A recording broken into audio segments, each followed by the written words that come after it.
দেশে পেট্রোল পাম্পের সামনে দীর্ঘ লাইনকে কৃত্রিম লাইন মন্তব্য করে জ্বালানি মন্ত্রী বলেছেন, এই লাইনের পেছনে ষড়যন্ত্র আছে।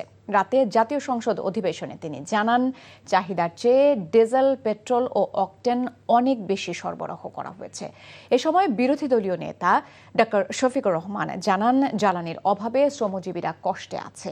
সংকট নিরসনে সরকার ও বিরোধী দল যৌথভাবে কাজ করার আহ্বান জানান তিনি। পরে প্রধানমন্ত্রী তারেক রহমান বলেন, দেশের স্বার্থে বিরোধী দলের পরামর্শ স্বাগত জানানো হবে। জানাচ্ছেন সেলিম মালিক।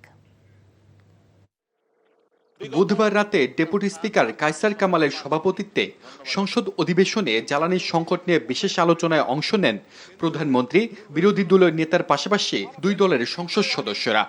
পেট্রোল পাম্পের সামনে দীর্ঘ লাইনকে ষড়যন্ত্রের অংশ বলে মনে করেন জ্বালানি মন্ত্রী ইকবাল হাসান মাহমুদ। পেট্রোলে যাই, সেখানেও প্রায় আমরা 33.6% বেশি দিয়েছি।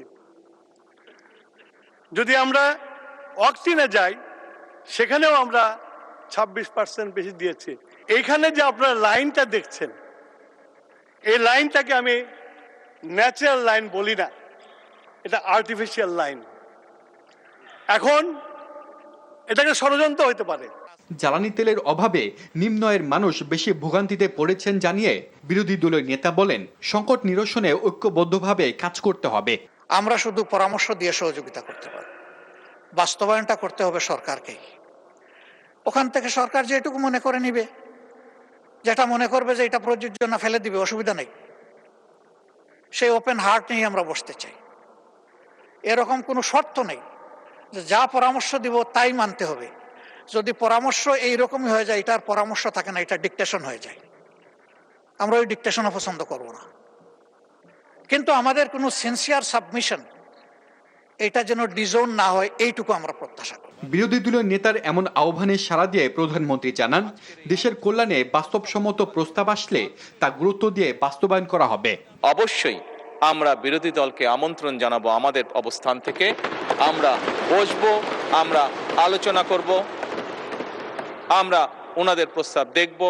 যদি ওনাদের প্রস্তাবে বাস্তবতার নিরিখে যদি কোনো কিছু থাকে যেটি বাস্তবায়ন করা সম্ভব, অবশ্যই আমরা তা করব। কেন করব না? আমরা যে কাজ করলে বাংলাদেশের মানুষের স্বার্থ রক্ষা হবে, ইনশাল্লাহ আমরা অবশ্যই সে কাজ করব।